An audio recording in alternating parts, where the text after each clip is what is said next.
اعوذ باللہ من الشیطان الرجیم بسم اللہ الرحمن الرحیم قالت الاعراب آمنا قل لم تؤمنوا ولكن قولوا اسلمنا ولما يدخل الایمان في قلوبكم وَإِن تُطِيعُوا اللَّهَ وَرَسُولَهُ لَا يَلِتْكُم مِّنْ أَعْمَالِكُمْ شَيْئًا إِنَّ اللَّهَ غَفُورٌ رَّحِيمٌ إِنَّمَا الْمُؤْمِنُونَ الَّذِينَ آمَنُوا بِاللَّهِ وَرَسُولِهِ ثُمَّ لَمْ يَرْتَابُوا وَجَاهَدُوا بِأَمْوَالِهِمْ وَأَنفُسِهِمْ فِي سَبِيلِ اللَّهِ أُولَٰئِكَ هُمُ الصَّادِقُونَ قُلْ أَتُعَلِّمُونَ اللَّهَ بِدِينِكُمْ واللہ یعلم ما فی السماوات وما فی الارض واللہ بکل شیء علیم صدق اللہ العظیم رب اشرح لی صدری ویسر لی امری واحلل عقدۃ من لسانی یفقہوا قولی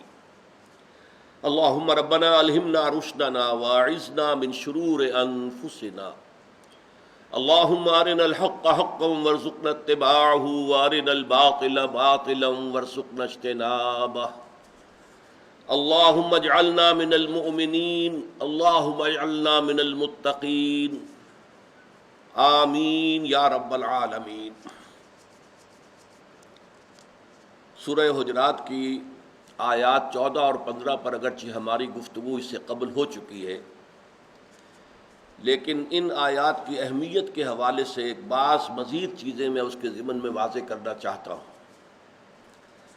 آیت نمبر 14 اس اعتبار سے پورے قرآن حکیم میں منفرد ہے کہ اس میں ایمان اور اسلام کو بالکل دو جداگانہ چیزوں کی شکل میں پیش کیا گیا۔ قالت الاعراب آمنا، یہ بدو کہتے ہیں کہ ہم ایمان لے آئے۔ قل لم تؤمنوا، اے نبی کہہ دیجئے تم ہرگز ایمان نہیں لائے ہو، ولیکن قولوا اسلمنا، بلکہ یوں کہو کہ ہم اسلام لے آئے ہیں یا ہم نے اطاعت قبول کر لی ہے، ہم نے سرنڈر کر دیا ہے۔ ولما يدخل الایمان فی قلوبکم، اور تاحال ایمان تمہارے دلوں میں داخل نہیں ہوا۔ وَإِن تُطِيعُوا اللَّهَ وَرَسُولَهُ، لیکن اس حال میں بھی اگر تم اللہ اور اس کے رسول کی اطاعت کرتے رہو گے، لا یلدکم من اعمالکم شیئا، اللہ تعالیٰ تمہارے اعمال کے اجر و ثواب میں کوئی کمی نہیں کرے گا۔ ان اللہ غفور رحیم، اور یہ اس لیے کہ یقیناً اللہ تعالیٰ غفور اور رحیم ہے، بخشنے والا، رحم فرمانے والا۔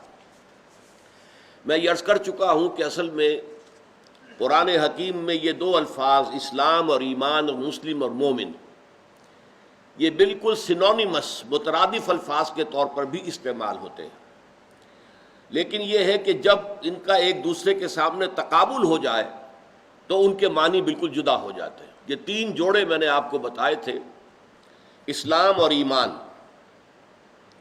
اور جہاد اور قتال اور نبی اور رسول، ان میں جو نسبت ہے وہ یہ ہے کہ ہر رسول تو لازماً نبی ہے، ہر نبی لازماً رسول نہیں ہوتا۔ قتال تو ہر حال میں جہاد ہے، لیکن جہاد ہر حال میں قتال نہیں ہوتا، جہاد ایک بہت وسیع بیس کی شے ہے۔ اسی طرح مومن تو لازماً مسلم ہے، لیکن ہر مسلم مومن نہیں ہے۔ اس کو اہل علم کہتے ہیں کہ یہ اصطلاحات ایسی ہیں کہ اذا اجتمعا تفرقا، جب یہ ایک مقام پر آئیں گی تو یہ متفرق ہوں گی، ایک دوسرے کے معنی جو ہے اس کے خلاف ہوں گے۔ وَإِذَا تَفَرَّقَا اجتمعا، علیحدہ علیحدہ ذکر ہو رہا ہو تو یہ مجتمع ہو جاتی ہیں، یعنی تقریباً ہم معنی ہو جاتے ہیں۔ تو یہاں جس قدر کلوز کنٹراسٹ آیا ہے پورے قرآن مجید میں، اس کی کوئی دوسری مثال نہیں ہے۔ تو یہاں در حقیقت یہ بات جان لینے کی ہے کہ وہ لوگ خاص طور پر جبکہ اسلام ایک تحریک کی شکل میں سامنے آیا ہو، جیسے کہ حضور صلی اللہ علیہ وسلم کی حیات طیبہ میں تھا، ایک ہمارا اسلام اور ایمان ہے، یہ ہم نے خود قبول نہیں کیا ہے، یہ تو ہم پر وراثتاً یوں سمجھیے کہ ہمیں مل گیا ہے، اسلام بھی مل گیا، ایمان بھی جو بھی اگر تھوڑا بہت ملا ہے تو وہ مل گیا ہے، اور وہ چونکہ اسلام کے ارکان پر ہم عمل کرتے آئے ہیں تو اس سے واقعی ایمان بھی کچھ نہ کچھ پیدا ہو جاتا ہے۔ لیکن یہاں در حقیقت جو ہے پس منظر کیا ہے کہ ایک تحریک چل رہی ہے، حضور صلی اللہ علیہ وسلم کی دعوت اور تحریک اللہ کے دین کے غلبے کی جد و جہد۔ اب یہ جب فتح کے مراحل تک پہنچ گئی تو بہت سے لوگوں نے، اعراب کا لفظ اسی لیے استعمال کیا گیا، بدو، قبائل عرب جو تھے، انہوں نے طے کیا it's no use resisting any more, اب کوئی فائدہ نہیں ہے، ریزسٹ نہیں کر سکتے، let us go and surrender, چلو اسلام لے آئے۔ تو وہ قبیلے کے قبیلے یدخلون فی دین اللہ افواجا، وہ آئے اور انہوں نے اطاعت قبول کر لی۔ اس طرح ایمان تو دل میں نہیں آتا تھا، کچھ لوگوں کے دلوں میں آیا ہوگا لازماً۔ اسی لیے میں نے آپ کو بتایا تھا کہ جو لوگ اس کیفیت میں ایمان لائے، اسلام لائے، ان کی تین حالتیں ہو سکتی ہیں۔ یا تو مثبت طور پر ایمان بھی دل میں موجود ہے، یا منفی طور پر نفاق ہے کہ وقتی طور پر جو ہے ذرا سر جھکا لیا جائے، پھر ذرا موقع آئے گا تو پھر نپٹیں گے ان سے، اور پھر ایک کاؤنٹر ریولوشن برپا کریں گے۔ تو یہ گویا کہ دھوکے کے ساتھ ایمان اسلام لا رہے ہیں۔ لیکن ان دونوں کے مابین ایک زیرو لیول ہے کہ نہ مثبت طور پر ایمان ہے، نہ منفی طور پر نفاق ہے، کوئی دھوکہ دینے کی نیت نہیں ہے، یہ زیرو لیول ہے۔ اس زیرو لیول کے بارے میں یہ آیت بتاتی ہے کہ جو لوگ اس کیفیت میں ہیں کہ ان میں نفاق نہیں ہے، تو وہ اگر اللہ اور اس کے رسول کی اطاعت کرتے رہیں گے تو ان کے اعمال اللہ تعالیٰ جو ہے رد نہیں کرے گا، اس لیے کہ وہ منافق نہیں ہیں۔ اعمال جو ہیں وہ رد ہوتے ہیں منافق کے۔ لیکن یہ بھی ہے اس کے ساتھ ہی، انشاءاللہ آج اگلی آیات میں واضح ہو جائے گا، کہ جب اللہ اور اس کے رسول کی اطاعت جاری رہے گی تو خود بخود ایمان پیدا ہو جائے گا۔ گویا کہ یہ بڑا ٹرانزٹری فیز ہے، ایک ہے یعنی تھیوریٹیکلی تو یقیناً یہ ایک پوزیشن ہے، لیکن یہ ٹرانزٹری ہے۔ اگر آپ خلوص دل کے ساتھ، چاہے جب اسلام لائے ہیں تو اس وقت ایمان نہیں تھا لیکن نفاق بھی نہیں تھا، اب اگر خلوص کے ساتھ اطاعت کریں گے اللہ کی اور اس کے رسول کی تو پھر اس سے ایمان پیدا ہوتا چلا جائے گا۔ لیکن یہاں ایک نوٹ آف کوشن بھی ہے، اور وہ یہ ہے کہ اطاعت سے مراد جزوی اطاعت نہیں ہے، اطاعت ہمیشہ کلی اطاعت ہوتی ہے۔ جزوی اطاعت کے کچھ احکام تو اللہ کے سر آنکھوں پر اور کچھ پاؤں تلے رون دیے جائیں، تو یہاں معلوم ہوا کہ اطاعت اللہ کی نہیں ہو رہی ہے بلکہ اطاعت اپنے نفس کی ہو رہی ہے۔ ویٹو پاور نفس کے ہاتھ میں ہے۔ نفس جو ہے جس کو کہہ دے کہ ہاں ٹھیک ہے اس پر تو تم عمل کر لو اللہ کے حکم پر، اور جس کے بارے میں نفس یہ کہے کہ نہیں اس پر تم عمل نہیں کر سکتے، تو ہم نے نفس کی پیروی کی اور اللہ کے حکم کی پیروی نہیں کی۔ This partial obedience is no obedience at all۔ اسی لیے سورہ توبہ کی آیت نمبر 85 میں بہت کھول کر کہہ دیا گیا افتؤمنون ببعض الکتاب وتکفرون ببعض، کیا تم ہماری کتاب اور شریعت کے ایک حصے کو مانتے اور ایک کو رد کرتے ہو؟ فما جزاء من یفعل ذلک منکم الا خزی فی الحیاۃ الدنیا، تو جو کوئی بھی تم میں سے یہ طرز عمل اختیار کرے گا ان کی کوئی سزا اس کے سوا نہیں ہے کہ دنیا کی زندگی میں رسوا کر دیے جائیں، ذلیل اور خوار کر دیے جائیں۔ وَيَوْمَ الْقِيَامَةِ يُرَدُّونَ إِلَىٰ أَشَدِّ الْعَذَابِ، اور قیامت کے دن وہ شدید ترین عذاب میں جھونک دیے جائیں۔ وَمَا اللَّهُ بِغَافِلٍ عَمَّا تَعْمَلُونَ، اللہ تمہارے اعمال سے غافل نہیں ہے۔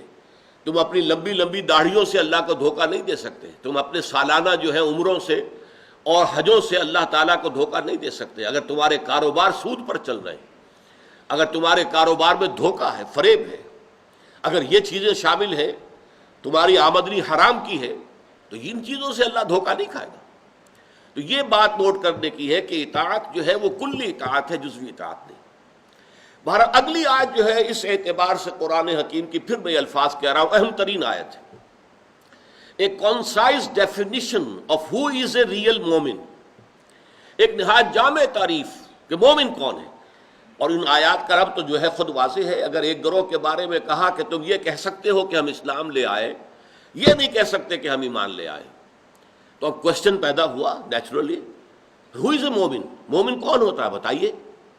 اس کا جواب ہے انما المؤمنون الذین آمنوا باللہ ورسولہ ثم لم یرتابوا وجاہدوا باموالہم وانفسہم فی سبیل اللہ اولئک هم الصادقون۔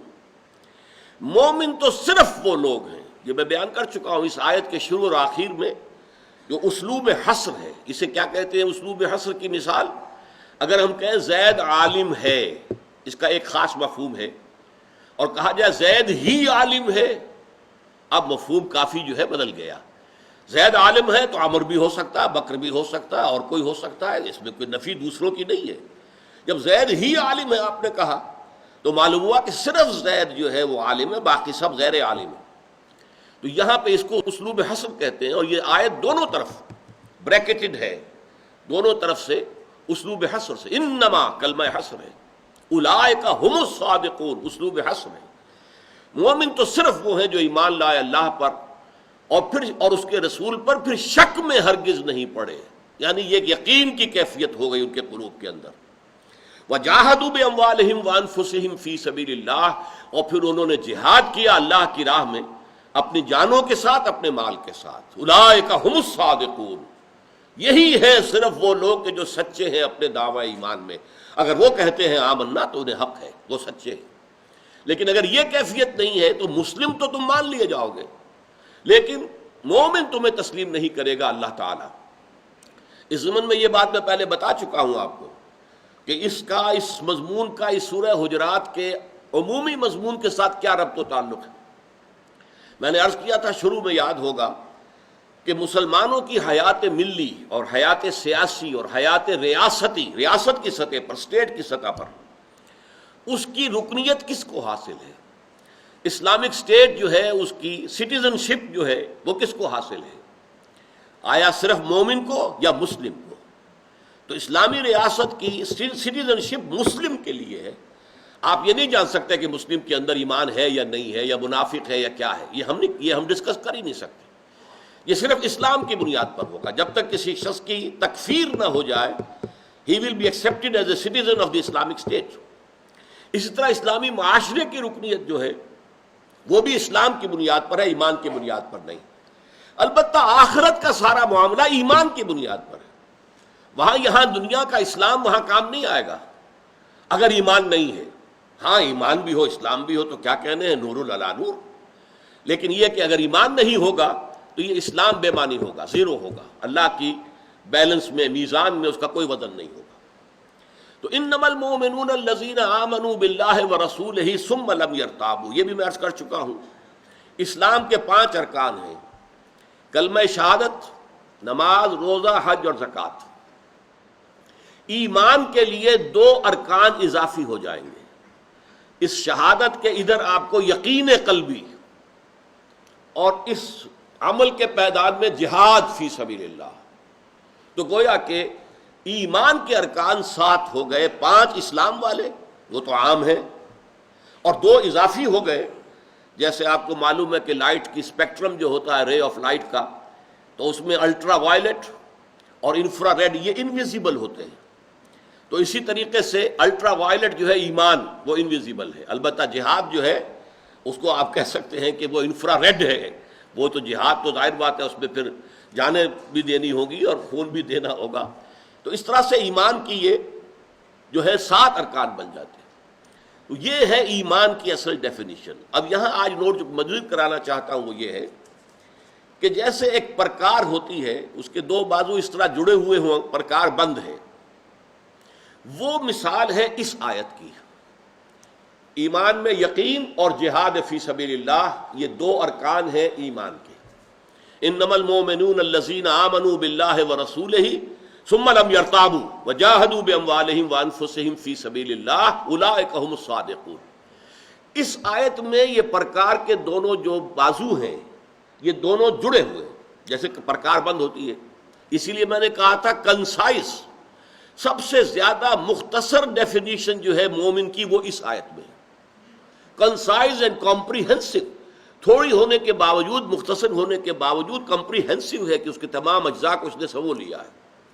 اب ایک بہت خوبصورت مثال یہ ہے کہ جب پرکار کے یہ 2 بازو علیحدہ ہو جائیں، ڈسٹنس آ جائے، تو وہ مثال ہے سورہ انفال کی۔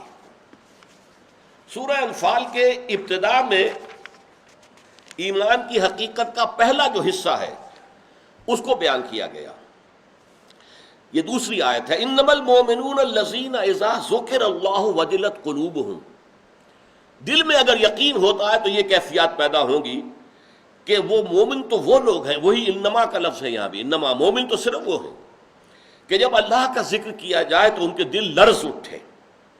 وَإِذَا تُلِيَتْ عَلَيْهِمْ آيَاتُهُ زَادَتْهُمْ ایمانا، اور جب انہیں اللہ کی آیات پڑھ کر سنائی جائیں تو ان کے ایمان میں اضافہ ہو جائے. وَعَلَىٰ رَبِّهِمْ يَتَوَكَّلُونَ، اور وہ اپنے رب پر توکل کرتے ہوں. الَّذِينَ يُقِيمُونَ الصَّلَاةَ وَمِمَّا رَزَقْنَاهُمْ يُنْفِقُونَ، یہی وہ لوگ ہیں کہ جو اللہ تعالیٰ کی جو نماز قائم رکھتے ہیں اور جو کچھ ہم نے دیا ہے اس میں سے خرچ کرتے ہیں اللہ کی رضا کے لیے. اب دیکھیے الفاظ، اولئک ھم المؤمنون حقا، یہ لوگ ہیں جو حقیقی مومن ہیں، ان کا مومن ہونا حق ہے، ثابت ہے. لہم درجات عند ربہم ومغفرۃ ورزق کریم، ان کے لیے ان کے رب کے پاس بڑے اعلیٰ درجات ہیں اور مغفرت ہے، اگر کوئی خطائیں ہوئی ہیں معاف کر دی جائیں گی. ورزق کریم، اور بہت ہی عمدہ اور باعزت رزق ہے. اچھا اب دیکھیے لاسٹ بٹ ون آیت جو ہے اس سورہ مبارکہ کی پرکار کا دوسرا بازو، والذین آمنوا وہاجروا وجاہدوا فی سبیل اللہ والذین آووا ونصروا اولئک ھم المؤمنون حقا لہم مغفرۃ ورزق کریم. جو لوگ ایمان لائے اور پھر انہوں نے ہجرت کی اور جہاد کیا اللہ کی راہ میں، اور وہ لوگ کہ جنہوں نے ان مہاجرین کو پناہ دی اور اللہ کی مدد کی اور اہل ایمان کی مدد کی، رسول کی مدد کی، یعنی جو انصار مدینہ تھے، یہ ہیں مومن حقاً، یہ ہے ان کا ایمان حقیقی ہے.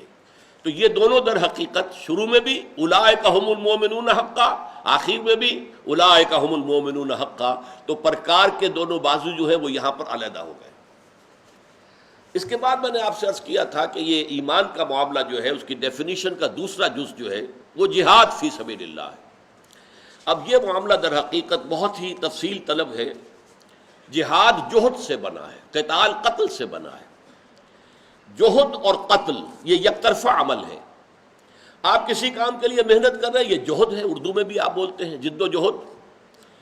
اور اگر کسی نے کسی کو قتل کر دیا یک طرفہ عمل ہے.